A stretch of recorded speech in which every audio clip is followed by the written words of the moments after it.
Review code provided by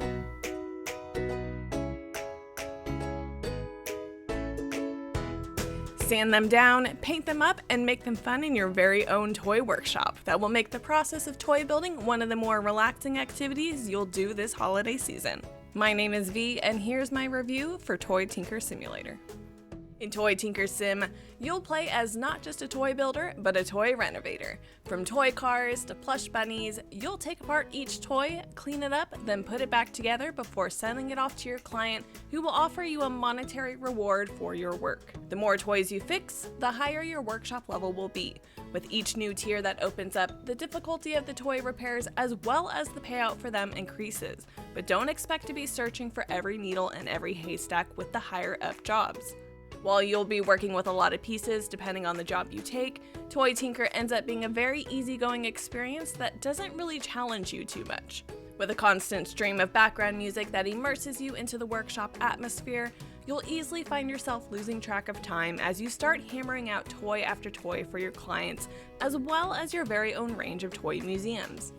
Going into this game, I was expecting something far more tedious than it ended up being.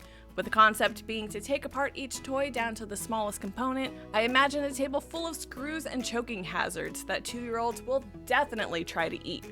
Instead, Toy Tinker offers that basic concept of dismantling without giving you a million pieces to work with. While there are hardware pieces you need to interact with to actually take apart each toy, that is the only time they come into play. What you actually deal with are the main components of each toy. The car body, small flags, figures, wheels, houses, etc. When you've taken apart each piece, you'll need to move them to the next station to clean them up and make them bright and shiny. This won't be a guessing game, thankfully, as the stations they need to go to are clearly marked and only require a simple click of a button to actually move them. The variety of workstations was a little unexpected, and I actually have a more in-depth understanding of the fragility of how each piece should be handled in a real workshop setting. Some parts can only be hand-washed, some need to be sandblasted, some only need varnish, and others will need paint and stickers. Each piece is treated just as important as the next, and handling each one individually really made that clear. Once you've cleaned up all the components and painted them, if of course that was required to do so, you'll rebuild the toy and then deliver it to your client. It's really that simple. Dismantle, clean, beautify, rebuild, and deliver. As mentioned before, along with clients that you'll repair toys for, you'll also have the opportunity to display your creations in a variety of toy museums. The first one will be free and available from the start, but the additional ones will all cost money to unlock.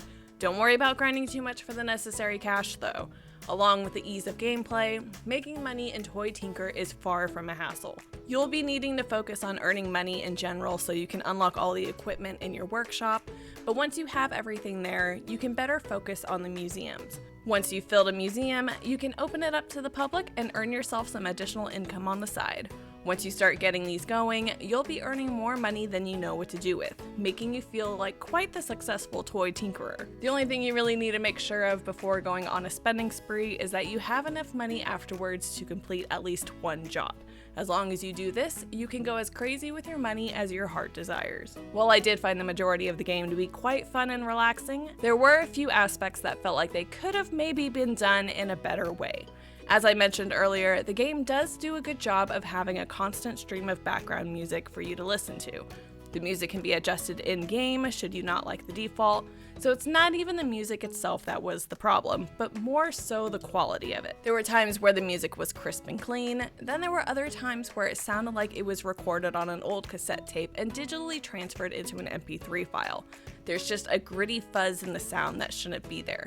But it's not every song, and you really only notice when you're idled, which is usually once you rebuild a toy and are in the photo op section of the job. If it gets to be too much for you, you can easily just mute the game and put on your own jams, then carry about your tinkering ways. The other feature in the game that could be worked on is one that takes the game from easygoing to incredibly time-consuming, and it's unfortunately tied to the Steam achievements. The achievements are also in-game challenges that you can complete for medals. These are all associated with fixing and repairing toys, but the problem comes with how many. I've mentioned that the game is very easygoing and you can definitely lose yourself in it, but it's also quite small and there's only so much you can really repair before you start to repeat jobs. This problem isn't really noticeable unless you go for those in-game medals though. Repairing 5 cars or 10 ships doesn't sound too bad, but when you have to fix 100 plush cats, it can be quite a task to take on, especially since the progress towards each medal tier resets when you start a new one. If you have the time to kill, you can generally crank all of these out in a weekend or two, but it will require a lot of repetitive repairing that I'm not sure the average gamer will want to sit through. I was able to get each 100 tier medal up to about 30 or so in each category before feeling like I was going a bit cross-eyed, but I do intend to go back and finish them. A break between 1 and 100 will definitely be necessary so the medals don't ruin the game for you, but if you don't wish to go for those, you will undoubtedly have an enjoyable experience with what the game has to offer. Overall, Toy Tinker Simulator is a great game library addition for any simulator fans out there. It's not a convoluted game, even though it could have easily gone down that route, and doesn't take long to get the hang of. It puts your attention to detail to the test and will make you appreciate what went into your favorite toys when you were a kid. It ended up being far more relaxing than expected and was just good fun to play. At the end of the day, I gave Toy Tinker a 6 out of 10 star rating, the pros being that it is easy to learn and it's great for all ages. The money management system is quite forgiving and the reward for completing jobs more than makes up for the time spent performing the actual job itself. The workshop atmosphere feels genuine and you can easily learn a lot about the different tools and equipment available. In other words, it can be quite educational. The cons I found in the game, of course, are that the music quality dips in and out and can be rather inconsistent, and if you're going for the medals, the game can get repetitive as you go for the higher tier challenges. And that'll just about wrap up this review. Again, my name is V, and thank you all for watching, and don't forget to hit that like button and subscribe for more indie gaming content.